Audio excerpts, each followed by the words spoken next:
The whistle split the morning air like a blade. Staff Sergeant Bradley Wade stopped mid-stride between the rows of M4 carbines, his face flushing crimson. "Who let this weak link into my training facility?" His voice carried across the advanced tactical training range where 40 trainees stood at rigid attention. His thick finger aimed directly at Ivy, a small woman standing beside the weapons table, her hands resting gently on the rifle's stock. Ivy didn't look up, didn't respond. She simply stood there, shoulders slightly hunched forward, as if she'd grown accustomed to this particular brand of mockery. At 5'4" and barely 120 pounds, she was the smallest person in the entire course. Her hair was pulled back tight, no makeup, combat fatigues hanging loose on her frame like borrowed clothes. "Diversity hire," someone whispered from the back ranks. Quiet laughter rippled through the formation. Wade moved closer, his combat boots hammering against the concrete. "You know what this is, sweetheart? Advanced tactical, not summer camp for girls who can't cut it." He yanked the M4 from Ivy's grip, inspecting it with exaggerated disgust. "Holding a weapon like you're dusting furniture." Ivy remained silent, but in one fleeting moment, she adjusted her stance. Weight shifted forward slightly, heels spreading exactly 8 inches apart, knees bent just enough. Perfect parade rest, muscle memory from somewhere buried deep. Corporal Mason Foster stood at the range perimeter, his eyes narrowing. He'd served 8 years as Force Recon Marine. He recognized something off about this woman. She didn't handle that rifle like a novice. She held it like someone who'd done it 10,000 times before, but nobody else noticed. Wade turned away, tossing the weapon back onto the table. "This week, you won't make it past day 3. Best pack up before someone gets hurt because of your incompetence." Ivy looked down at her hands. Beneath a thin layer of medical tape on her right palm, a rectangular scar marked her skin. IED blast pattern, the kind only people who'd been in Kandahar would recognize. They had no idea what was coming. No idea that in 48 hours, this entire base would lock down because of a clearance level even the base commander didn't have authority to access. Wade barked another command, and the trainees began their morning equipment check. Ivy moved to the cleaning station, picking up supplies with methodical precision, each movement deliberate, controlled, nothing wasted. "You," Wade shouted, pointing at her again. "Weapons bay. Clean every rifle in there while the others get their briefing. Maybe you'll learn something useful." The other trainees filed toward the briefing room. Ivy walked alone to the weapons bay, a concrete structure housing 60 rifles, 40 sidearms, and enough ammunition to supply a small battalion. The isolation tactic was obvious. Make her feel separate. Make her feel less than. She began cleaning the first M4, her hands moving with practiced efficiency. Field strip, inspect chamber, clean barrel, lubricate bolt carrier, reassemble. The entire process took exactly 11 seconds. She never looked at the parts. Muscle memory guided every motion. Foster happened to walk past the bay's open door. He stopped, watched. 11 seconds. That was faster than most weapons sergeants. Faster than him. Lieutenant Ethan Morrison entered behind Foster, his eyes landing on Ivy. He was 32, the course's primary weapons instructor, and his reputation for breaking weak candidates was well known. "Participation trophy generation," he muttered loud enough for Ivy to hear. "Think they can do anything just because someone told them they're special." He walked to where Ivy worked and kicked her cleaning supplies across the floor. Oil spilled, brushes scattered. "Start over, and this time, do it right." Ivy paused for exactly 3 seconds. Then she gathered the supplies and began again. But Foster noticed something change in her breathing pattern. She switched to combat breathing. 4-count inhale, 4-count hold, 4-count exhale, 4-count hold. Tactical breathing used to manage stress in hostile situations. Where did a civilian trainee learn that? Connor Park, a trainee who had been shadowing Wade all morning, laughed as he passed the weapons bay. "Need help, Ivy?" "Oh, wait. You probably can't even spell rifle." He offered his hand in mock assistance, then pulled it away. "Actually, save yourself the embarrassment. Just quit now." Minutes later, Connor reported to Wade. "She's struggling, Sergeant. Can barely handle basic cleaning procedures." Ivy finished the last rifle and stood at parade rest without being instructed. Hands clasped behind her back, feet shoulder-width apart, eyes forward. Perfect military bearing. Again, that muscle memory. From his office window on the second floor, Major Ronald Thompson observed the scene below. He was 45, the training facility commander, and he had made his position clear in staff meetings. This pilot program accepting female candidates for advanced tactical training was, in his words, political correctness gone wrong. He shook his head and made a note on his clipboard. Ivy completed the cleaning detail and stepped outside. The morning sun was climbing higher, temperature pushing toward 90 degrees. She stood motionless, waiting for her next instruction, while the other trainees received their briefing in air-conditioned comfort. Foster couldn't stop watching her. Something about the way she held herself, the economy of movement, the situational awareness. She wasn't scanning the environment nervously like most new trainees. She was reading it. Threat assessment, exit routes, positions of cover. The briefing ended. Trainees filed back onto the range. Wade assembled them in formation, his voice booming across the complex. Today we're implementing a special evaluation, just to ensure everyone here meets our standards. His eyes locked on Ivy. Some of you will be tested more thoroughly than others. He outlined the requirements. Standard obstacle course, 40-pound pack, timed run, simple enough. Then he turned to Ivy. You'll carry 60 pounds, and you'll need to beat the standard time, not just meet it. Murmurs rippled through the formation. Corporal Bellatrix Hayes, the 29-year-old female instructor who'd been watching Ivy with barely concealed resentment, spoke up. Some people just don't belong in certain places. Better we find out now than in the field. Connor volunteered to help Ivy adjust her pack. He made a show of checking the straps, tightening buckles. But Foster, standing close enough to see, noticed Connor's fingers working loose the lower strap connection. Subtle sabotage. The obstacle course began. Ivy moved through the first section, climbing walls, crawling under wire, jumping barriers. Her movements were efficient but unremarkable, nothing that would draw attention. She kept pace with the middle of the pack, despite the extra weight. Then it happened. The pack gave way. Straps separated. Equipment spilled across the course. Water bottles, rations, tools, everything scattered. Wade blew his whistle. Time violation, equipment failure. That's a course failure, trainee. Ivy stood in the middle of the scattered gear, not moving, not protesting, just looking at the mess with that same quiet calculation in her eyes. Private Ryan Miller, the youngest trainee at 21, whispered to Foster, "That wasn't fair. Her straps were sabotaged." Foster nodded slowly. He'd seen it too. Sergeant Grace Mitchell stood at the administrative table, recording times with mechanical precision. She was 30, neutral by policy, but her pen hesitated over Ivy's entry. She'd recorded the actual time before the failure. Ivy had been on pace to beat the standard despite the extra weight. Ivy requested a retest. Wade denied it without discussion. But as he walked away, Foster caught something in Ivy's expression. Not frustration, not anger, cold calculation, like she was running scenarios, planning, thinking 3 steps ahead. That evening, Foster found himself walking past the trainee barracks. Through a lit window, he saw Ivy in the small gym area. She was doing push-ups. One-armed push-ups. Perfect form. Left arm, 20 reps, switch, right arm, 20 reps. No strain on her face. This wasn't someone struggling to meet basic standards. This was someone maintaining a level of fitness far beyond the course requirements. Before we continue, I need to tell you something important. This story gets intense. The kind of intense that makes you want to throw your phone when you see what happens next. But here's the thing, if you're already feeling that fire in your chest, that anger at the injustice you just witnessed, hit that subscribe button right now. Because trust me, you're going to want to see how this plays out. And if you think you know where this is going, leave a comment with your prediction. Let's see who gets it right.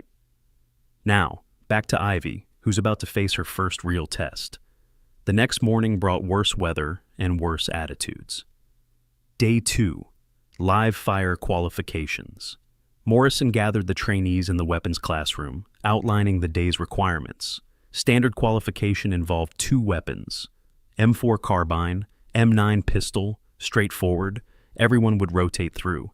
Then Morrison added a special condition. Trainee Ivy will also qualify on the sniper platform. Let's see if she can handle a real weapon system. 3 weapons instead of 2. The announcement drew groans from some trainees, supportive groans. Like Morrison was being too generous, giving her too many chances to prove herself. Connor approached Ivy at the rifle line. "Hey, let me help you sight in that scope. I'm really good at this stuff." He made a show of adjusting her optics while Morrison gave the safety briefing.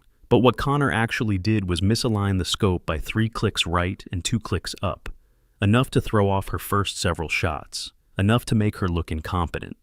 The range went hot. Trainees began their qualifications. The sharp crack of rifle fire echoed across the complex. One by one, shooters completed their courses. Scores were respectable, a few exceptional, most average. Ivy's turn came.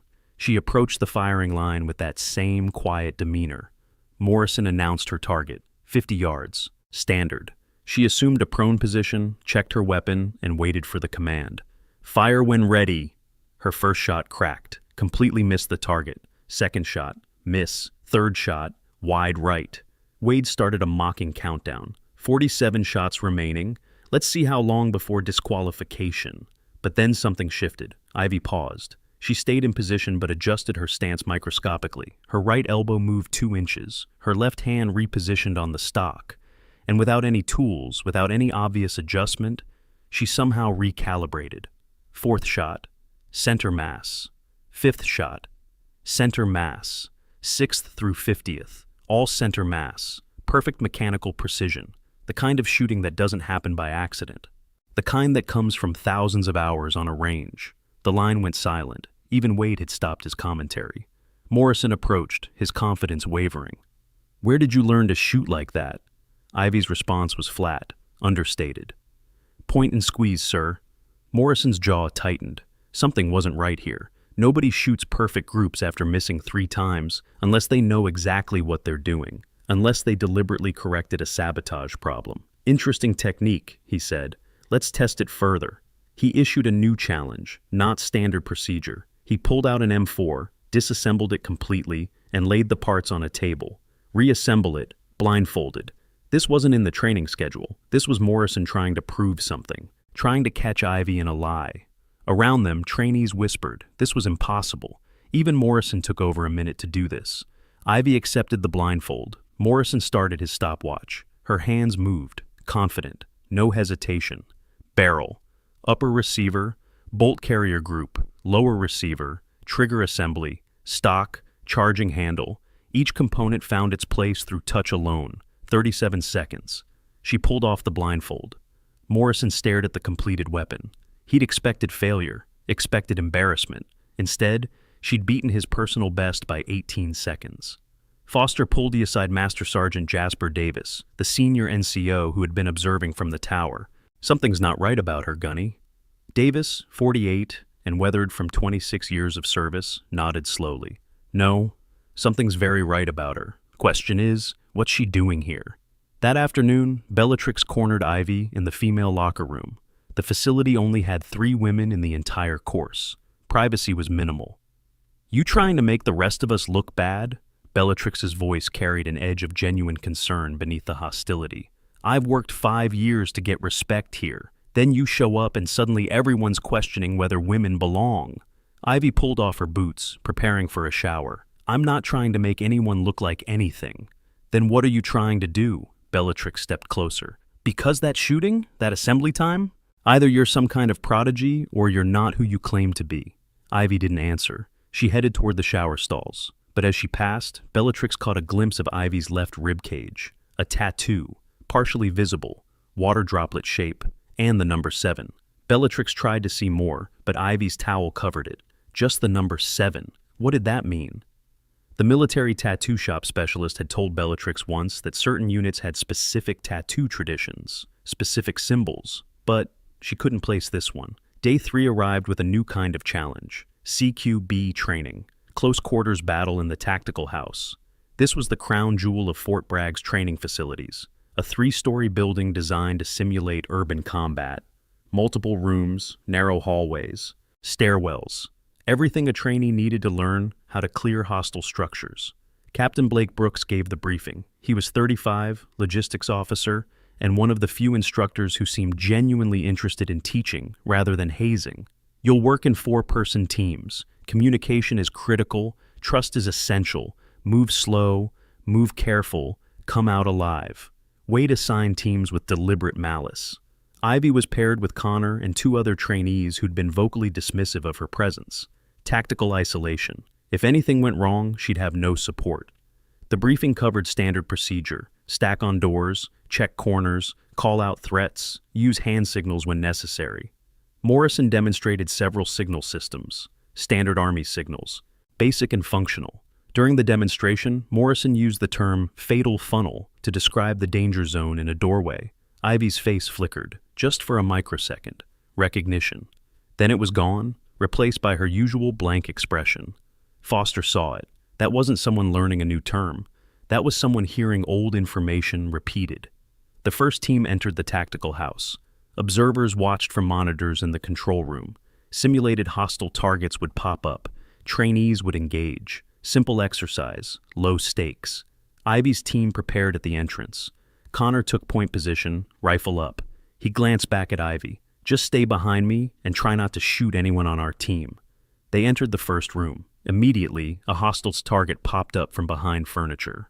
Connor froze. Classic training panic. His rifle stayed pointed at the floor.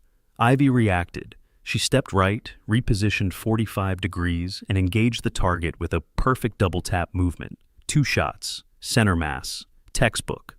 But more than that, her tactical repositioning wasn't something taught in basic courses. She'd moved with the kind of spatial awareness that comes from actual combat experience. Foster leaned closer to the monitor. "Did you see that movement?" Davis stood beside him. "That's not Army CQB. That's Naval Special Warfare methodology."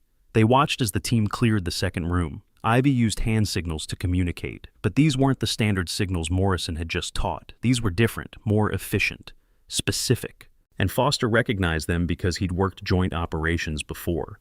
Those were NISO signals, SEAL team signals. Where would a civilian trainee learn those? The exercise continued. Ivy's team cleared 4 rooms without incident. Then Wade's voice crackled over the radio. "Exercise terminated. All teams exit the structure." Wade stormed into the tactical house, his face red with barely controlled anger. He found Ivy in the hallway, still in tactical stance.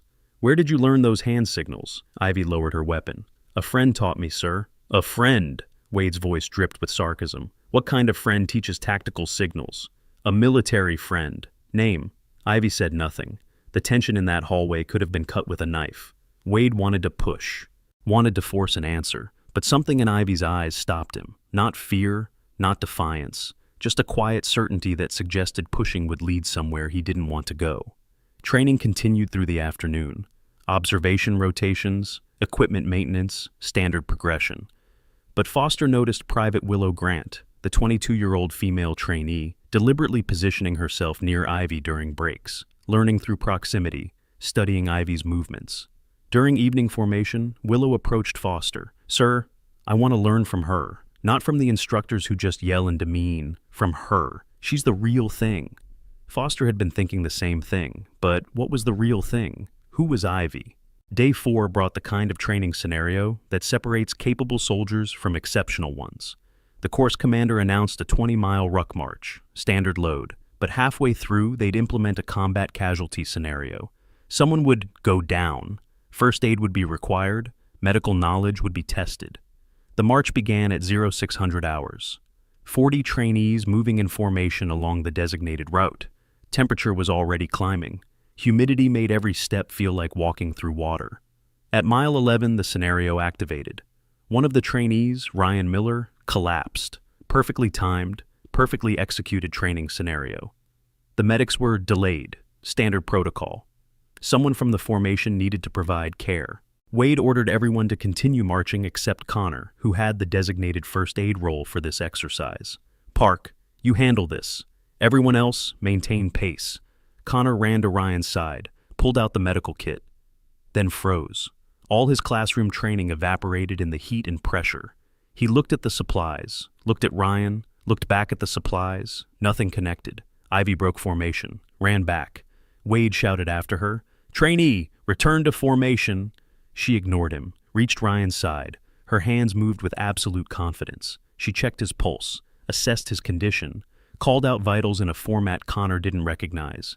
BP 90/60, pulse thready at 115, respiration shallow at 28 per minute. That wasn't civilian medical terminology. That was combat medic protocol, military format, battlefield triage language. She pulled out an IV kit from the medical bag. Connor watched, stunned, as Ivy inserted the IV with practiced precision. One attempt, perfect placement. She calculated fluid rates, adjusted flow, monitored response. Every movement spoke of extensive training and real-world application. Dr. Martha Wells arrived in the medical vehicle. She was 40, base medical officer, and she'd seen thousands of training scenarios. But as she approached Ryan, she stopped. The IV placement was perfect, textbook, professional level. "Where did you learn field medicine?" Ivy looked up briefly. "YouTube." Dr. Wells almost laughed. Nobody learned IV insertion from YouTube. Nobody performed triage protocol from video tutorials. This woman had real training, extensive training, the kind you only got from specialized military medical courses or direct combat experience. Thompson had been observing from his vehicle. He'd seen enough. This civilian trainee was displaying skills far beyond anything the course taught. Advanced marksmanship, classified tactical signals, combat medicine. Either she had the most unlikely combination of hobbies in the world, or she was hiding something significant. That evening, Thompson made a decision. He called Lieutenant Lily Carter, the 28-year-old intelligence officer assigned to base security. "I need a full background check on trainee Ivy, full spectrum, everything. I want to know where she learned what she knows." Carter pulled up the basic records. Standard application, civilian contractor requesting advanced training refresher, minimal work history, no military service listed, clean background, nothing suspicious on the surface. But then Carter noticed something odd. Ivy's social security number had a notation in the system, a small flag. Nothing alarming, just a reference note. Refer to DoD verification for employment history. That was unusual. Civilians didn't have DoD verification requirements unless they'd worked in classified spaces, or unless they had clearances that required special handling. Carter clicked the verification link. A new screen loaded. Authentication request appeared. Standard security protocol. She entered her credentials. The screen loaded slower than normal. That was the first warning sign. Then, additional authentication prompts appeared. Questions she'd never seen before. Purpose of inquiry. Authorized verification level. Commanding officer approval code. This wasn't standard background check procedure. This was something else. Something that suggested Ivy's records were protected by layers of security Carter hadn't encountered in routine checks. She called Specialist Oliver Barnes, the 24-year-old tech support specialist who handled the base's computer systems. "Oliver, I'm getting weird authentication requests on a background check. Can you look at this?" Oliver pulled up Carter's screen remotely. His expression changed immediately. "Ma'am, you're trying to access a restricted personnel database. This requires special authorization codes that I don't think we have at facility level. It's just a civilian trainee. Why would her background be restricted?" "I don't know, ma'am, but these security protocols suggest her records are classified at a level above our access." Carter stared at her screen. She could abort the query, close it down, report that Ivy's background was inaccessible, and recommend discharge based on lack of verification. Or she could push forward, try to verify. Complete the check Thompson had ordered. She chose to push forward. She entered her highest clearance code, clicked submit. The screen processed. Loading bar crawled across the display. Then everything changed. The screen flashed red. Not an error message, not a denial, a full screen alert. Says SCIF protocol initiated, unauthorized access attempt detected. Special access program registry engaged. Carter's computer locked. Then the computer next to hers locked. Then every terminal in the administrative building began displaying the same red alert screen. Oliver's phone rang, then Carter's phone. Then every phone in the building seemed to ring simultaneously. The base's security alarm system activated, not the standard drill alarm, not the weekly test. A security breach alarm that Carter had only heard during simulation exercises. An automated announcement echoed through speakers across the entire facility. SCIF lockdown protocol active. All personnel maintain current positions. Repeat. SCIF lockdown protocol active. Carter stood frozen at her desk. Oliver ran from his office. "Ma'am, the entire network just went into containment mode. What did you access?" "I just ran a background check on a trainee." "On who?" "Ivy, the woman in advanced tactical training." Oliver's face went pale. "Oh no. Ma'am, SSGIF protocols are reserved for special access programs. Those are black-level classified operations. If her records triggered this, she's not a civilian trainee. She's... Thompson burst through the door. What happened? Why is the entire base in lockdown? Carter pointed at her screen. The red alert still pulsed. Thompson read the message. His face shifted through confusion, then recognition, then something approaching fear. Get me Colonel Harrison. Now. The training facility for women in Fort Bragg had been home to many exercises designed to simulate tactical scenarios. But what was happening on this muggy summer afternoon was clearly not part of any scheduled training. Across the installation, personnel were discovering their access to countless systems had been cut off entirely. Those gathered in administrative offices found that every attempt to override security protocols failed. The containment spread like digital wildfire, locking down systems that most soldiers didn't even know existed. Meanwhile, at the training range, Wade was conducting afternoon weapons maintenance when his radio crackled. Thompson's voice came through, tense and clipped. "Sergeant Wade, where is Trainee Ivy right now?" Wade looked across the range. Ivy was at the far end, cleaning rifles again. Punishment detail for some minor infraction he'd invented that morning. "Weapons bay, sir. Why?" "Keep her there. Don't let her leave. I'm on my way." The radio went dead. Wade stared at the device. Keep her there? What kind of order was that? She was a trainee. She wasn't going anywhere without permission anyway. But something in Thompson's tone suggested this wasn't routine. Morrison appeared at Wade's elbow. "What's going on?" "Not sure. Major wants us to keep eyes on Ivy." "The civilian girl? Why?" "Didn't say." They both looked toward the weapons bay. Through the open door, they could see Ivy's methodically working her way through the rifle cleaning stations. Nothing about her appearance suggested any reason for command-level attention. She was still the same small, quiet woman who'd arrived 4 days ago, still dressed in oversized fatigues, still moving with that peculiar efficiency they'd all written off as nervous overcompensation. But Foster, standing nearby and listening to this exchange, felt something shift in his understanding. He'd been watching Ivy all week, collecting observations, building a profile, and now, with the base locked down and Thompson rushing to the range, pieces were starting to connect in ways that didn't make sense, unless they made perfect sense. He approached Wade. "Sergeant, permission to speak." Wade waved him off. "Not now, Foster." "Sir, it's about Ivy." That got Wade's attention. "What about her?" "I think she's not who we think she is." Morrison laughed. "She's a diversity hire who got lucky on a few exercises, that's all." "No, sir. I've been watching her all week. The way she moves, the way she handles weapons, the medical training, the tactical signals, none of that comes from civilian background. That comes from specialized military training, advanced training." Wade's expression shifted from dismissive to uncertain. "You think she lied on her application?" "I think there's more to her story than what's in her file." Before Wade could respond, Thompson's vehicle screamed into the parking area. The major jumped out, his face tight with stress. Morrison approached him. "Sir, what's happening?" Thompson ignored the question. "Where is she?" Morrison pointed to the weapons bay. Thompson started walking, fast. Wade and Morrison followed. Foster trailed behind, his instincts screaming that whatever was about to happen would change everything. They reached the weapons bay. Ivy looked up from her work as the 4 men entered. She didn't stand, didn't salute, just watched them with that same quiet assessment in her eyes. Thompson's voice was controlled but strained. "Trainee Ivy, I need you to come with me. There's been a security issue related to your background verification." Ivy set down the cleaning brush. "What kind of security issue, sir?"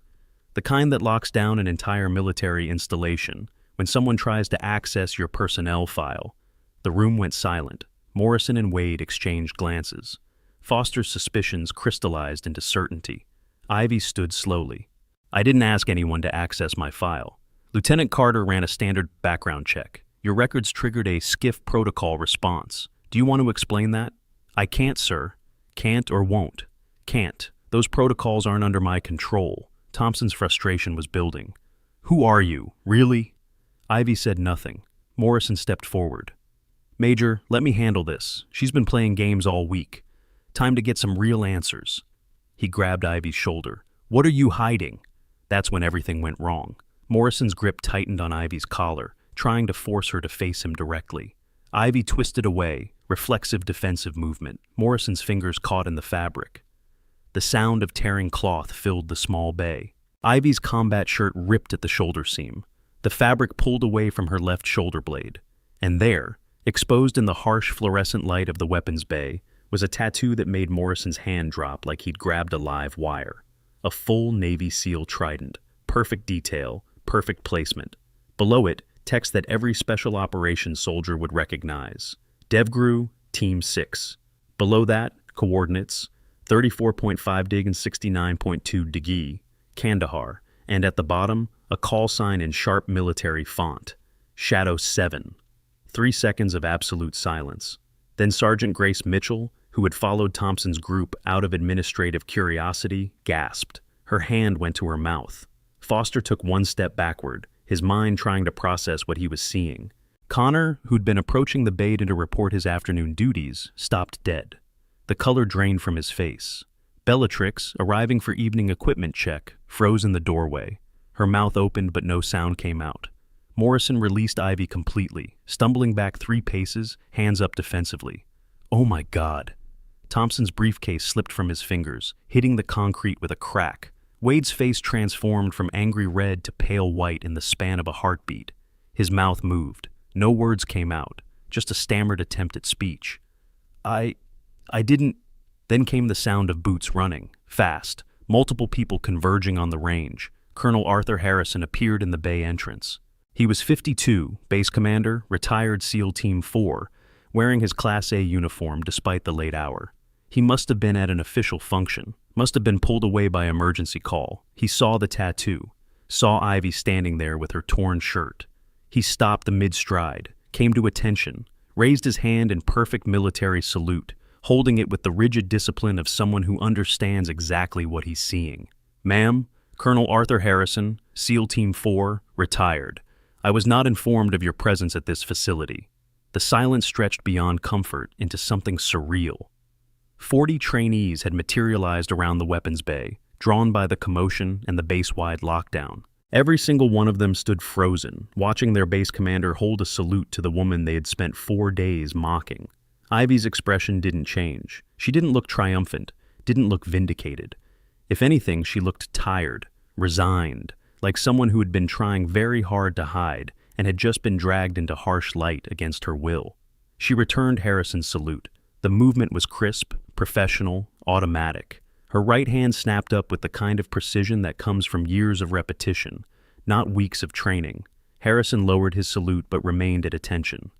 Ma'am, I need to verify your presence through proper channels. May I ask what brings you to this facility? Ivy's voice was quiet, almost monotone. Personal leave, sir. Therapeutic reintegration. I wasn't supposed to be noticed. Around them, the reactions were cascading like dominoes falling in slow motion. Wade had backed himself against the wall of the weapons bay. One hand pressed against the concrete as if he needed physical support. His breathing came in short, sharp bursts. The man who'd spent 4 days calling Ivy weak, incompetent, a diversity hire, was now confronting the reality that he'd been harassing someone who'd seen more combat than he'd ever face. His mouth worked soundlessly, trying to form words that wouldn't come. We didn't... Nobody told us. Morrison had dropped to a sitting position on a nearby equipment crate. His hands were shaking visibly. He'd grabbed her, torn her shirt, exposed her identity. The legal and professional implications were crashing down on him like a collapsing building. Oh God, we're finished. We're completely finished. Thompson stood rooted in place, his face cycling through emotions too quickly to catalog. Shock, fear, disbelief, calculation. He'd ordered the background check. He'd initiated the security breach. And now he was staring at consequences he couldn't begin to measure. His lips moved, barely audible. DevGru, Team 6, that's not possible. Women can't... Technically correct, Harrison said, his voice cutting through the chaos with command authority. Women cannot serve as official SEAL team members. However, CIA Special Activities Division can and does embed female operatives with SEAL teams for specific operations requiring their unique skill sets. Those operatives receive the same training, undergo the same selection, face the same combat. He paused, his eyes on Ivy. Sometimes more. Bellatrix had tears streaming down her face. Her hands still covered her mouth, but her eyes were wide with horror and recognition. Every comment she'd made about Ivy making women look bad, every accusation about trying to steal respect, every moment of jealousy and hostility, all of it was now revealed as petty garbage aimed at someone who had earned respect in ways Bellatrix couldn't imagine. "I'm so sorry," she whispered, her voice breaking. "Everything I said, I'm so sorry." Connor had literally collapsed. He was sitting on the ground now, head in his hands, repeating the same phrase over and over. "We're done. We're so done. I sabotaged her gear. Oh God, I sabotaged her gear. They're going to court-martial us. We're done." The 40 trainees pressed closer, but their phones were already out. The order to stop recording hadn't come fast enough. Dozens of cameras had captured the reveal, the salute, the reactions. This moment was already digital, already spreading beyond the confines of Fort Bragg. Foster stood slightly apart from the crowd, a slow smile spreading across his face. He'd known something was different about Ivy, but this exceeded every possibility he'd imagined. He caught Ivy's eye for just a moment and gave her a small nod. Respect. Pure respect. Davis had moved to stand beside Harrison, and he too came to attention and saluted. He was 48, had spent 12 years working peripheral support for special operations. He'd never been in DevGru, but he'd worked with them enough to understand what that trident meant, what those coordinates represented. "Ma'am, Master Sergeant Davis, it's an honor." Ryan Miller, the young private who had been the training casualty Ivy had treated, pushed through the crowd. His voice was barely above a whisper, filled with awe. "You saved me yesterday. The IV, the triage, that was real. You've done that for real, haven't you? In combat?" Ivy looked at him, but said nothing. Dr. Wells had arrived, drawn by the commotion. She saw the tattoo and everything clicked into place. The scars she'd noticed during the medical check, the precision of yesterday's IV insertion, the professional-level triage protocol. "Your scars," she said slowly, "surgical scars from field operations. You weren't learning field medicine, you were practicing it. How many casualties have you treated?" Again, Ivy didn't answer, but her silence spoke volumes. The environment had shifted completely. The weapons bay that 5 minutes ago had been a place of routine military training was now charged with an energy that was part shock, part awe, part fear. People were backing away from Ivy, not out of disrespect, but because they suddenly realized they'd been standing next to someone who operated in a world they couldn't comprehend. Thompson tried to regain control. "Everyone lower your phones. Now. This is classified information. Recording is prohibited." But his voice lacked authority. The damage was done. The images were captured. Lieutenant Carter ran from the administrative building, her face flushed. "Sir, I have Pentagon on line 1 and Langley on line 2. Both are asking for immediate situation reports. Both know about the breach." Harrison's expression hardened. "Tell them the situation is contained. Tell them I'm handling verification protocols." He turned to Ivy. "Ma'am, I need to ask you a verification question. Standard security protocol. What was Operation Cyclone's status code?"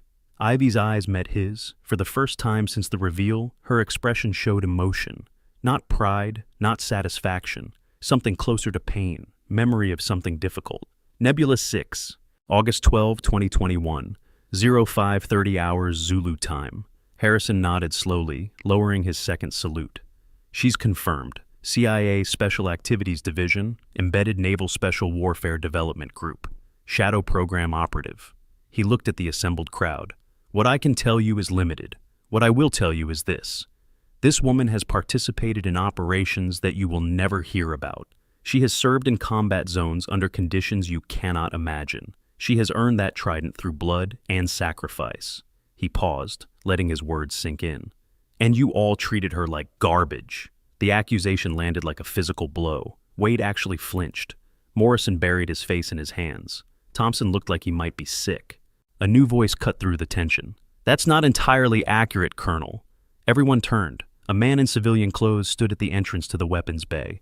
He was medium height, medium build, the kind of person who could disappear in a crowd, but his bearing suggested military background, and the earpiece he wore indicated active communication. "I'm Agent Blake Cassidy, CIA Special Activities Center.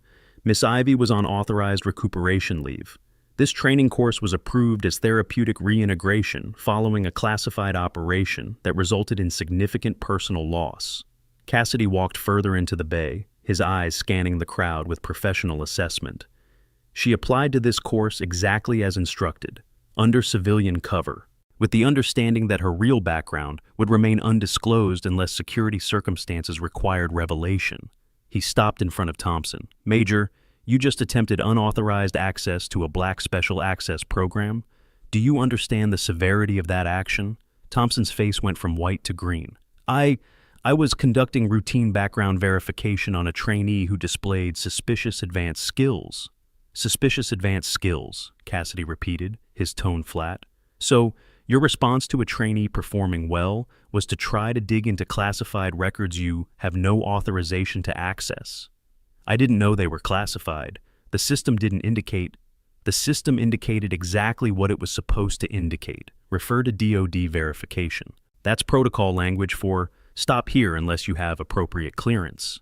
You ignored it. You pushed forward. And you triggered security protocols that have now involved multiple federal agencies. Thompson had no response. Cassidy turned to Wade and Morrison. "And you too. Harassment of a federal operative during authorized leave. Creating a hostile training environment. Physical assault." His eyes lingered on Morrison. "You grabbed her, tore her clothing. In civilian terms, that's assault. In military terms, that's assault on a federal officer." Morrison's face had gone beyond pale into gray. His career was dissolving in front of him. "I didn't know. Nobody told us she was—" "You didn't know because you weren't supposed to know. That was the entire point. She came here to recover, to find normalcy, to heal from trauma you can't begin to understand." Cassidy's voice dropped lower, more dangerous. "And instead of providing a professional training environment, you created a toxic space designed to break her. How did that work out for you?" Nobody answered. Ivy finally spoke, her voice cutting through the silence. "I just wanted to be normal for a few days." Her voice cracked slightly on the word normal, revealing more emotion than she'd shown all week.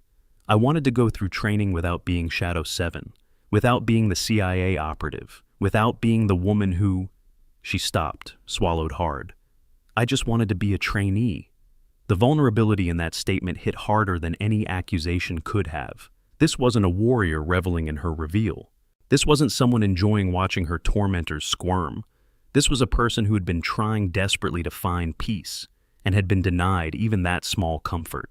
Bellatrix broke down completely. Sobs racked her frame as she tried to approach Ivy. "I'm so sorry. Everything I said, every comment, I was jealous, I was threatened. I'm so sorry." Ivy looked at her. "You were doing your job. You were protecting your position. I understand that." "No." Bellatrix shook her head violently. "No, I was being petty. I was being cruel, because you made me feel inadequate without even trying." She wiped her face. Can I learn from you? Please? I want to learn from you." Before Ivy could respond, Harrison's radio crackled. "Colonel Harrison, this is Gate Security. We have 2 unmarked vehicles requesting access. Passengers identify as DoD Special Investigations." Harrison's jaw edged tightened. "Grant access. Direct them to the training range." Within 3 minutes, 2 black SUVs pulled up. 4 people emerged. 2 men in suits, 2 women in business casual. All of them carried themselves with the kind of authority that suggested they could end careers with a signature. The lead investigator, a woman in her 50s with steel gray hair, approached Harrison. "Colonel, I'm Director Sarah Brennan, DoD Security Investigations. We're here regarding the skiff breach and potential compromise of classified personnel."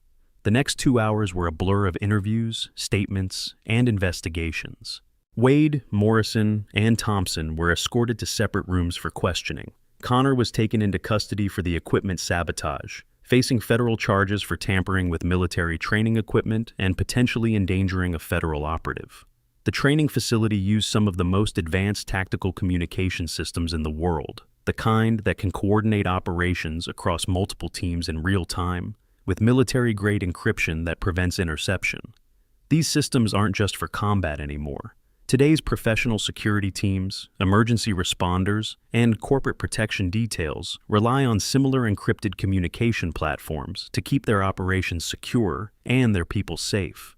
Whether you're coordinating a team across a building or across a city, having communication systems with multi-layer encryption and real-time data sharing can mean the difference between success and failure in high-pressure situations. By 1900 hours, the immediate investigation phase was complete. Wade and Morrison had been officially suspended pending discharge proceedings. Thompson was removed as training commander, with Captain Brooks assigned as temporary replacement. Connor faced court-martial for sabotage. The charges were serious enough to result in dishonorable discharge and potential federal prison time. Harrison called a base-wide formation. Every soldier stationed at Fort Bragg was required to attend. Over 3,000 personnel assembled in the main parade ground. The sun was setting, casting long shadows across the formation. Harrison stood at the podium, his voice amplified across the massive space. Today, this installation experienced a significant security incident. Some of you know the details.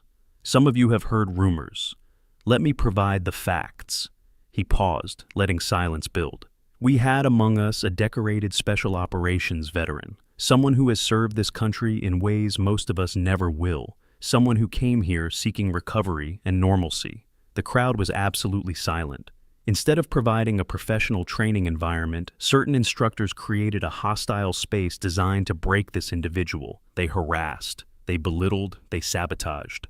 And when their actions triggered security protocols, they made the situation worse by attempting to cover their tracks. Harrison's voice grew harder. This behavior is not only unacceptable, it's a violation of everything we claim to stand for: respect, integrity, excellence. He looked across the assembled soldiers. Effective immediately, all training evaluations at this facility will be recorded and reviewed by third-party observers. Zero tolerance for discrimination, zero tolerance for harassment, zero tolerance for creating toxic environments. A murmur ran through the formation. These were significant changes that would fundamentally alter how training operations functioned. Furthermore, Harrison continued, Sergeant Grace Mitchell is promoted to Training Oversight Officer. She will implement these new protocols and ensure compliance across all programs. Grace stood in the formation, visibly surprised. She'd been the neutral observer, the one who'd recorded everything. Now she was being rewarded for her integrity. Finally, Harrison said, let this be a lesson to every person on this base. You never know who you're standing next to. You never know what they've been through, what they've survived, what they've sacrificed. Treat every person with the respect they deserve as a human being, not because of their rank, not because of their background, because it's the right thing to do. He dismissed the formation. Okay, pause. If you're still here, you're starting to see it too, aren't you? Something doesn't add up about Ivy. Drop a like if you've figured out what she's hiding. And if not, stick around, because the next 10 minutes are going to blow your mind. I promise you've never seen anything like what's coming. 3 days passed. The base slowly returned to normal operations, though the tension remained palpable. The story had leaked beyond Fort Bragg. News outlets were reporting on a classified operative who had been harassed during training. Details were scarce, but the broad strokes were public knowledge. The military was facing uncomfortable questions about training culture and treatment of special operations personnel. Ivy had been moved to VIP quarters while the investigation continued. She spent most of her time alone, avoiding the crowds of soldiers who now wanted to meet her, thank her, learn from her. She'd come here seeking anonymity and had instead become the most famous person on base. On the 4th morning after the reveal, Foster requested permission to speak with her. Permission was granted. He found her sitting on a bench outside her quarters, wearing civilian clothes, a cup of coffee in her hands. "Ma'am," he said, approaching carefully, "thank you for seeing me." Ivy gestured to the empty space beside her. "You're one of the few people here who doesn't make me feel like a museum exhibit. Sit." Foster sat, maintaining respectful distance. For a moment, neither spoke. Then Foster said, "I knew something was different about you from the first day. The way you moved, the way you handled weapons, the awareness." He paused. "But I never imagined this." "Nobody was supposed to imagine anything," Ivy said quietly. "That was the point. I came here to be normal, to go through training without being special, without being different." She took a sip of coffee. "I wanted to remember what it felt like to just be a trainee, to learn without the weight of past operations, to exist without being Shadow 7. Can I ask what happened? What made you leave?" Ivy was silent for a long moment. When she spoke, her voice was barely audible. Kandahar, 18 months ago. Operation classified, so I can't give you details. But we lost people, good people, people I... She stopped, swallowed hard. Someone I cared about didn't make it out. He saved me. Died doing it, and I couldn't... She couldn't finish the sentence. Foster understood. Combat trauma. Survivor's guilt. The kind of psychological wounds that don't heal with time, only careful management. You came here to find yourself again. I came here to see if I could still do the job without the pressure, without the expectations. I wanted to know if I remembered why I started in the first place. She looked at him, and instead, I got reminded why I wanted to leave. Wade and Morrison aren't unique, Ivy interrupted. They're everywhere, in every unit, every organization, people who think respect is earned through dominance instead of competence, who think certain people don't belong based on appearance instead of capability. She set down her coffee. I've faced enemy combatants who respected me more than they did. Foster wanted to argue, wanted to defend his service, but he couldn't because she was right. He'd seen it, experienced it, witnessed it countless times. The military preached equality, but practiced something else entirely. "Ma'am, thank you," he finally said. "I learned more watching you be silent than I did in 10 years of instructors yelling." Ivy smiled, first genuine smile Foster had seen from her. "You were always paying attention, Mason.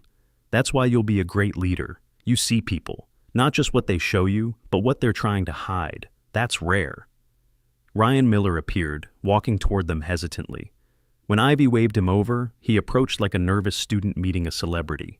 "Ma'am, I just wanted to say thank you for yesterday, for treating me during the exercise, and for..." He gestured vaguely. "Everything." "You don't need to thank me," Ivy said. "You were doing your job. So was I." "Will we see you again?" Ryan asked. "Will you come back?" Ivy's expression became unreadable. "Maybe, when you're ready for the real training." That afternoon, Ivy prepared to leave. She packed her single duffel bag with the few belongings she'd brought. Civilian clothes, basic toiletries, a worn paperback, nothing that would indicate her real background. Harrison walked her to the main gate. It was a gesture of respect. Base commanders didn't typically escort departing trainees, but this wasn't typical anything. As they walked, Harrison spoke quietly. "I served with DevGru peripherally. Team 4 worked support for some 6 operations. I know what you've done, even if I don't know the details, and I know what it costs." "It costs everything," Ivy said simply. "Why did you really come here?" Ivy stopped walking.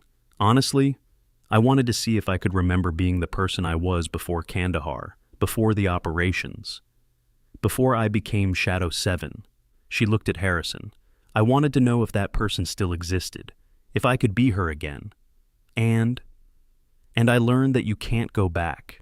You can only go forward, even if forward is harder." They reached the gate. Harrison came to attention and saluted formally. "It was an honor, Shadow 7. Ivy returned the salute. The gesture felt both familiar and foreign. She had avoided military formality for 18 months, and now it flowed back like muscle memory. "It was just my job, sir." "It's never just a job, not for people like you." Master Sergeant Davis appeared, holding a folded American flag. He approached Ivy with reverence. "Ma'am, this is from the guys who knew, who served peripheral to Shadow Program Ops. We never forgot what you did, what you sacrificed. We wanted you to have this." Ivy took the flag, her hands trembling slightly. The weight of the fabric seemed to carry more than just cloth and stitching. It carried memory, loss, brotherhood, everything she'd been trying to escape. She tried to speak but couldn't, just nodded, holding the flag against her chest. Davis saluted. Harrison held his salute. And slowly, other soldiers who had gathered to watch began saluting too. 20, 30, 50, an impromptu ceremony of respect for someone most of them had never met, but now understood represented something important. Ivy walked through the gate carrying her duffel and the flag. She didn't look back. Looking back was dangerous. Looking back meant acknowledging everything she was leaving behind. Again. Military personnel and veterans often face unique financial challenges, from managing deployment income to securing specialized insurance coverage that accounts for high-risk professions.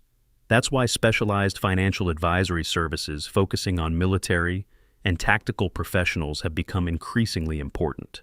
These services offer customized portfolio management, deployment-specific savings strategies, and insurance packages designed for people in high-risk occupations.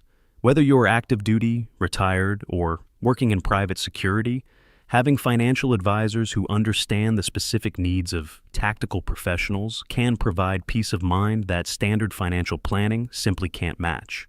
6 weeks later, Fort Bragg held its training completion ceremony. 43 trainees had started the advanced tactical course. 37 finished. Wade's toxic environment had driven 6 people to drop out even before the revelation. But the remaining 37 stood in formation, wearing their dress uniforms, ready to receive their certifications. Foster stood at the front of his graduating class. He'd scored the highest marks in every category: weapons qualification, tactical operations, physical fitness, leadership evaluation, everything. When Harrison called his name to receive his certificate, Foster stepped forward with pride. But during his acceptance speech, Foster did something unexpected. He dedicated his achievement. "Sir, I want to thank the instructors who pushed us, who challenged us, who demanded excellence." He paused. "But I especially want to thank the warrior who taught us that strength comes in silence, that competence speaks louder than arrogance, that real excellence doesn't require announcement." He looked at the assembled crowd. "Shadow 7, wherever you are, thank you. You changed everything for us." The ceremony continued. Bellatrix, who had completed instructor recertification, had launched a new program, female-focused tactical training that emphasized the unique advantages women bring to combat operations: stealth, patience, strategic thinking, environmental awareness. She'd taken Ivy's example and built something constructive from her shame. Ryan Miller had completed the course and immediately applied for special operations training. His application cited inspiration from Shadow 7 as his motivation. He wanted to serve at that level, wanted to prove that quiet competence mattered more than loud bravado. The training facility installed a new placard at the entrance to the range, bronze, permanent. It read, "Excellence has no gender. Respect is earned through action, not appearance. Honor those who serve in silence."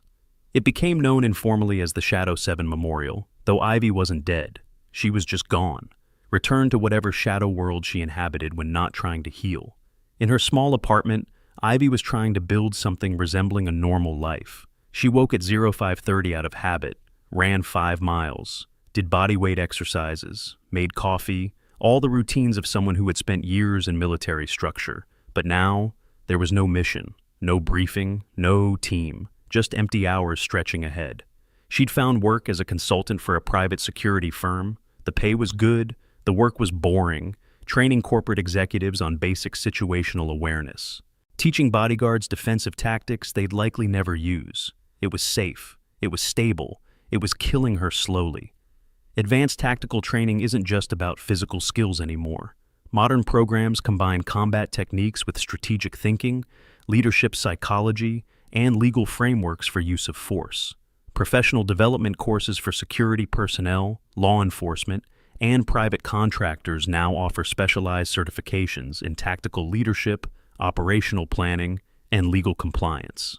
These programs, often taught by former special operations personnel, provide the kind of advanced education that can transition military experience into high-level civilian careers, from security consulting to corporate protection to emergency management positions that value both tactical expertise and strategic thinking. 3 months after leaving Fort Bragg, Ivy received a package, no return address, just a postmark from Fayetteville, North Carolina.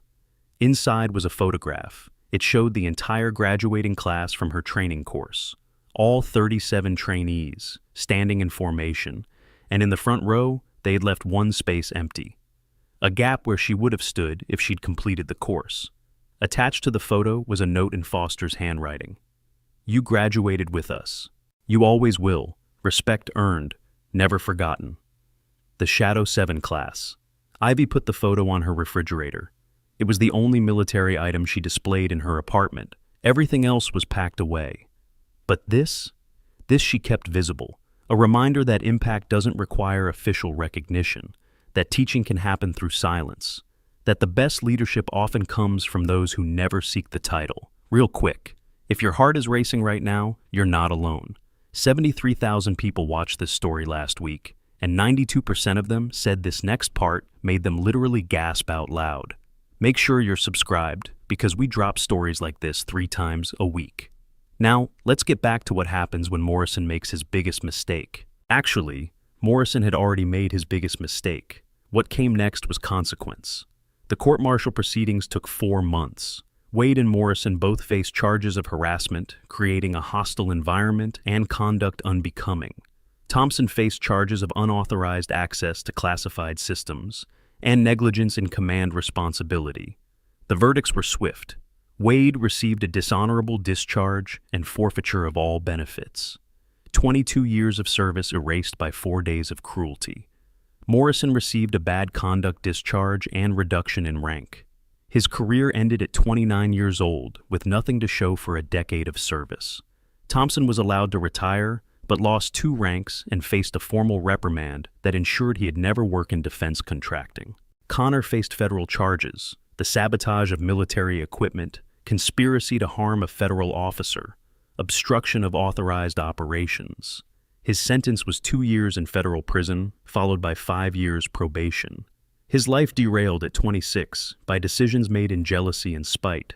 Bellatrix faced no charges, her harassment had been verbal only, and she'd shown genuine remorse immediately upon learning the truth. But the guilt haunted her. She requested transfer to a different facility, unable to face the daily reminder of her failures. The transfer was granted. She moved to Fort Benning, where she rebuilt her career teaching leadership ethics, using her own mistakes as cautionary tales. The institutional changes at Fort Bragg became a model for military training facilities nationwide. Every session recorded, every evaluation reviewed, third-party oversight mandatory, anonymous reporting systems for harassment, zero-tolerance policies actually enforced. The culture didn't change overnight, but it began changing, slowly, painfully, but measurably. Grace Mitchell's promotion to training oversight officer gave her authority to implement reforms that had been discussed for years but never enacted. She built a team of observers who rotated through courses unannounced, who documented interactions, who held instructors accountable. Complaints were investigated within 24 hours. Bad actors were removed within 48. The message was clear: the old way was over. Foster continued his military career with renewed purpose. He remembered watching Ivy endure harassment with dignity, remembered her quiet competence, her refusal to engage with provocation. He carried those lessons into his leadership. When he encountered soldiers being targeted, he intervened. When he saw instructors crossing lines, he reported them. He became the kind of leader who protected the vulnerable instead of exploiting them. Ryan Miller completed special operations training 18 months after leaving Fort Bragg. His instructors noted his unusual maturity, his understanding that silence could be strength, his respect for all skill sets regardless of source. When asked about his inspiration, he always mentioned Shadow 7, the woman who taught him that real warriors don't advertise.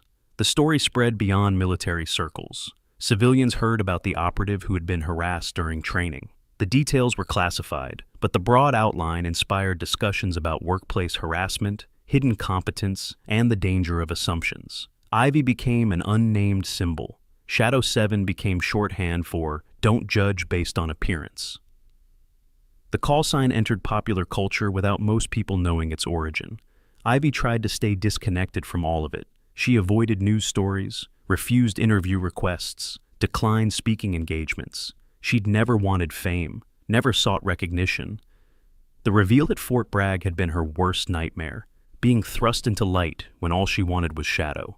But 4 months after leaving Fort Bragg, something changed. Ivy was in her apartment on a Tuesday evening, pouring coffee after her usual workout. The encrypted phone she'd been issued during her CIA service sat on the counter. It hadn't rung in 18 months. She'd kept it charged out of habit, but she'd stopped expecting calls. The phone buzzed. Screen lit up. Caller ID blocked. Langley Exchange. Ivy stared at the device. For 10 seconds, she didn't move, just watched it vibrate against the granite countertop, watched the screen pulse with each ring. Her hand hovered over the phone, hesitant, fearful. Once she answered, the door she'd closed would open again. Once she engaged, she'd be back in that world. The phone stopped ringing. Silence returned. Ivy released a breath she didn't know she'd been holding. There, decision made. She'd let it go to voicemail. She'd ignore it. She'd stay in her civilian life with its boring consulting work and its safe routines. 20 seconds passed. Then the phone buzzed again. Different notification, text message, encrypted, from a number she didn't recognize. She picked up the phone, unlocking it with biometric scan. The message appeared, text only, no sender identification. Kandahar, unfinished, he's alive, Phoenix. Ivy's hands started shaking. The phone slipped from her grip, clattering onto the counter. Coffee cup followed, shattering on the tile floor. Brown liquid spread across white ceramic, but Ivy didn't notice. She was reading the message again, and again, and again. He's alive. Impossible. She'd seen the mission reports, read the casualty assessments, attended the memorial service. He was dead. He'd died saving her. She'd lived with that guilt every day for 18 months. How could he be alive? Unless the reports were wrong, unless the intelligence was incorrect, unless someone had lied, or unless this was a trap, a manipulation to draw her back into operations. Phoenix wasn't a call sign she recognized, but that didn't mean anything. Shadow programs used call signs like disposable phones, changed them constantly, protected identities through layers of anonymity. But the message knew about Kandahar, knew about her connection to that operation, knew enough to understand exactly what words would break through her defenses. He's alive? 3 words. Impossible words. Life-changing words if they were true. Ivy picked up the phone with trembling hands. She didn't call back immediately. Instead, she pulled up her old contacts, searched for a number she'd avoided for 18 months, found it, hesitated, then dialed. The call connected after 2 rings, a woman's voice, professional and cool. Secure line, authentication required. Shadow 7, authorization code, Whiskey Tango, 7-9er, brief pause, keyboard sounds. Then the voice returned, warmer now. Shadow 7, verified, hold for operations director. Different voice, male, older, authority. Ivy, it's been a long time. Director Carlson, I need verification on something. The Kandahar message. I was wondering when you'd call. Is it real? That's classified. That's not an answer. Carlson sighed. Ivy, you're out. You've been out for 18 months. You earned your leave. You earned your peace. Why would you want back in? Because if there's any chance he's alive, I need to know. And if he is, what then? You go back to the field? Back to operations? You barely survived Kandahar the first time. Psychologically, you were devastated. Medically, you required 6 months recovery. Operationally, you were compromised by emotional attachment. Carlson's voice softened slightly. Ivy, I can't send you back there. I'm not asking permission. I'm asking for verification. Is he alive? Long pause. Then Carlson said quietly, we have intelligence suggesting someone matching his description is being held in a compound outside Kandahar, unconfirmed, possibly unreliable, but the source is credible enough that we're investigating. Who's Phoenix? That's the team lead on the verification operation. Former DevGru, now SAD operative, good record, solid operator. I want in. Ivy, I want in. I'm the only person who can positively ID him from distance. I know his mannerisms, his movement patterns, his tells. You send anyone else and you risk extraction of the wrong target or missing him entirely. You're emotionally compromised. I was emotionally compromised. Past tense. I've had 18 months to process, to heal, to prepare. Ivy's voice was steady now, controlled. The voice of someone who had made a decision and wouldn't be swayed. And if there's any chance to bring him home, I'm the best asset you have. Carlson was silent for nearly 30 seconds. Finally, I'll make a call, but no promises. This is Phoenix's operation. If they don't want you, you're out. Clear? Crystal clear. Stand by. I'll call you back within the hour. The call ended. Ivy set down the phone and looked at the mess on her floor. Shattered coffee cup, spilled liquid. She should clean it up, should get her life back in order before making decisions about operations. But she couldn't move. Couldn't think about anything except those 3 words. He's alive. 52 minutes later, the phone rang again. Ivy answered before the first ring completed. Shadow 7. This is Phoenix. The voice was female, mid-30s, slight Boston accent. Director Carlson spoke to me. I've reviewed your file, your Kandahar operation reports, your medical assessments, your psych evaluations. Pause. You're compromised. I was compromised. I'm not anymore. How can you be sure? Because I spent 18 months learning to live without him. I accepted his death. I processed the grief. I rebuilt my life. I'm functional. I'm capable. And I'm the best chance you have of confirming identity. Or you're desperate to believe he's alive and you'll see what you want to see instead of what's actually there. That's a risk, Ivy acknowledged. But it's a managed risk. You'll have other operators, other verification methods. I'm one data point. Use me appropriately and I'm an asset. Misuse me and I'm a liability. Your call. Phoenix was quiet. Then, wheels up in 6 hours. Flight from Reagan National to undisclosed location. Operational briefing en route. Mission parameters classified until you're in secure space. If you're coming, you commit fully. No backing out. No emotional breakdowns, no compromising the team. We bring him back or we confirm he's dead. Either way, we complete the mission. Can you handle that? Ivy closed her eyes. 6 hours. That was all the time she had to decide whether to return to the life she'd fled or stay in the safety she'd built. 6 hours to choose between potential closure and continued peace. 6 hours to decide if hope was worth the risk. I can handle it. Then be at Reagan National, Private Terminal Delta, 0100 hours. Come sterile. No personal items, no phones except the encrypted unit, passport and credentials only. We'll supply everything else. Copy that. And Shadow 7, if you compromise this operation, I will personally ensure you never work in this field again. Clear? Crystal clear. The call ended. Ivy stood in her kitchen, surrounded by the debris of her coffee cup and the remnants of her civilian life.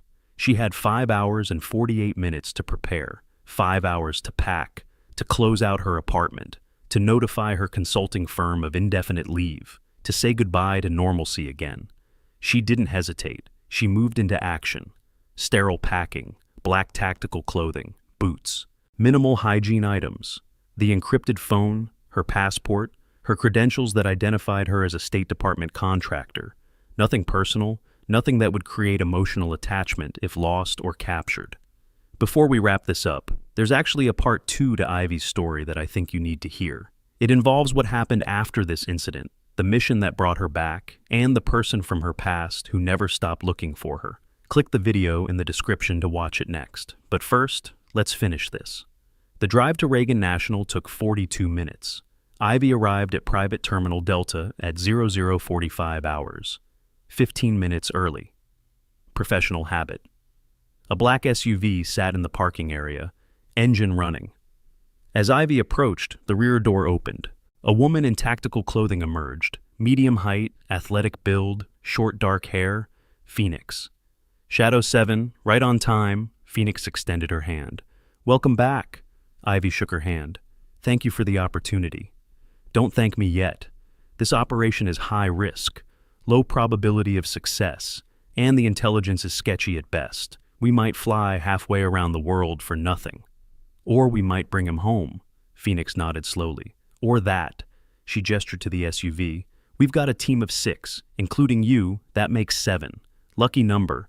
Everyone's former DevGru or SADI. Everyone's got Kandahar experience. Everyone's lost people in that region. This is personal for all of us. They drove to a hangar where a modified Gulfstream waited. No civilian markings, no identification. Just matte gray paint and reinforced structure.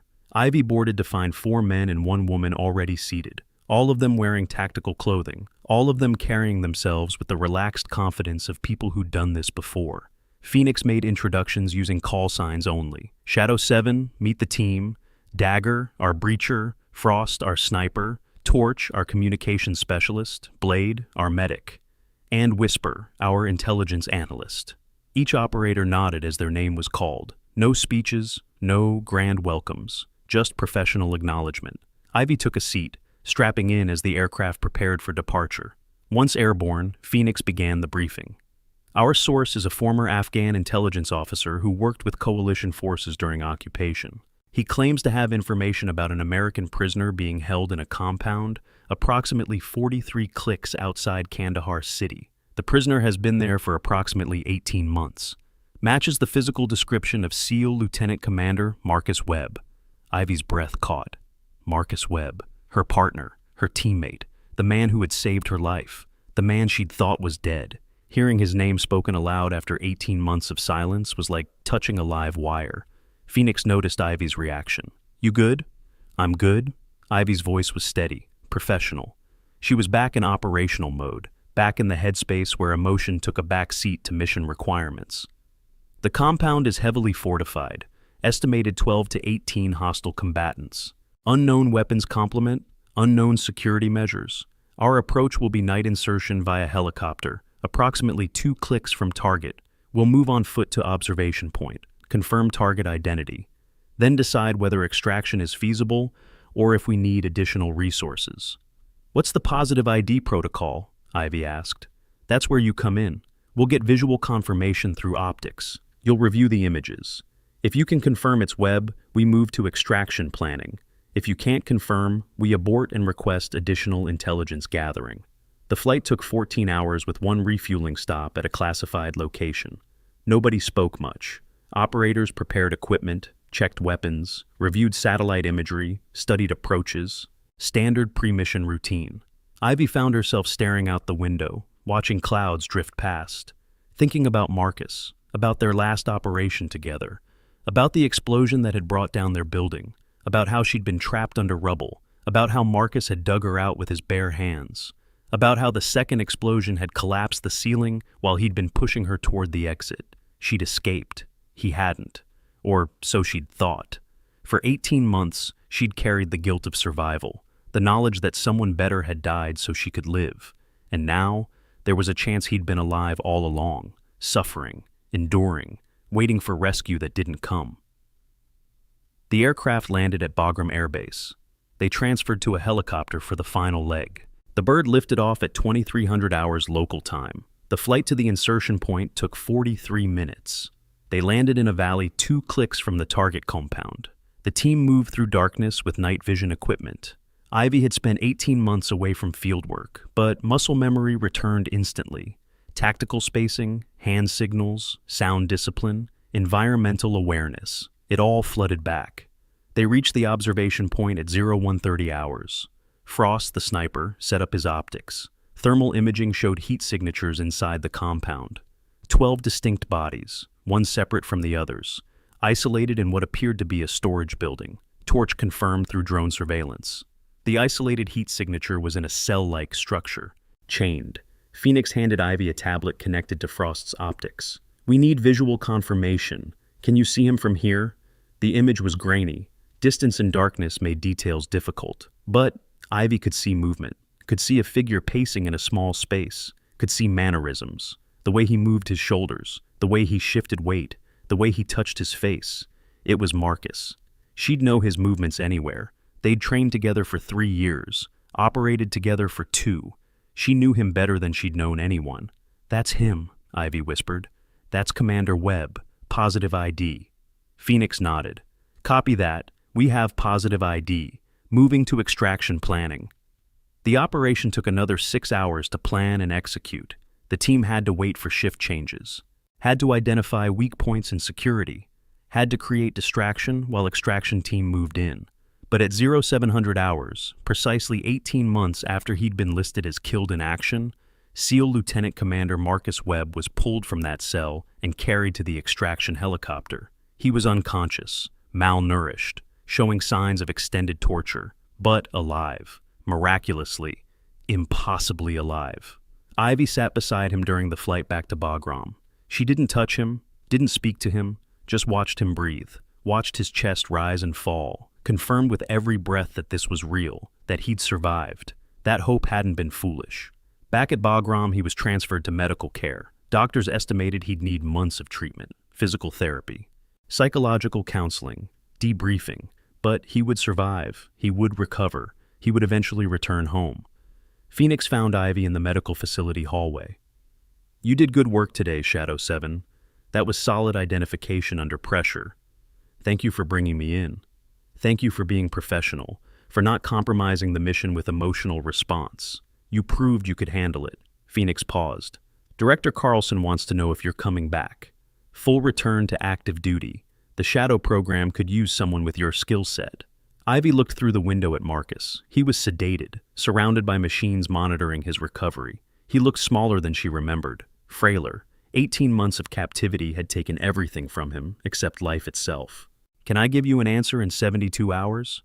Take the time you need. But, Ivy, you're good at this. You're really good at this. Don't let trauma steal that from you. Phoenix walked away, leaving Ivy alone with her thoughts. 3 days later, Marcus regained consciousness. Ivy was sitting beside his bed when his eyes opened. For a moment, he didn't recognize her, didn't know where he was. Panic flickered across his face. Marcus, you're safe. You're at Bagram. You're home. His eyes focused. Recognition dawned. Ivy? Is that... How are you? Long story, but you're safe now. You're going home. Tears streamed down his face, not from pain, from relief, from the knowledge that the nightmare was over. You came for me. I knew you would. I knew you'd figure it out. Ivy said nothing, just held his hand while he cried, while 18 months of isolation and torture found release in tears. Later, when he had stabilized and could speak more clearly, he asked what she'd been doing, where she'd been, how she'd found him. She told him about Fort Bragg, about the harassment, about the reveal, about returning to operations just to find him. He listened without interruption. When she finished, he said quietly, "You didn't owe me that. You didn't owe me anything. I made my choice in that building. I'd make it again." "I know, but I couldn't leave you behind, not if there was any chance." "What happens now?"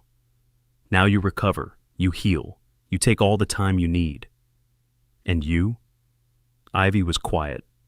That was the question she'd been avoiding for 3 days. What came next for her?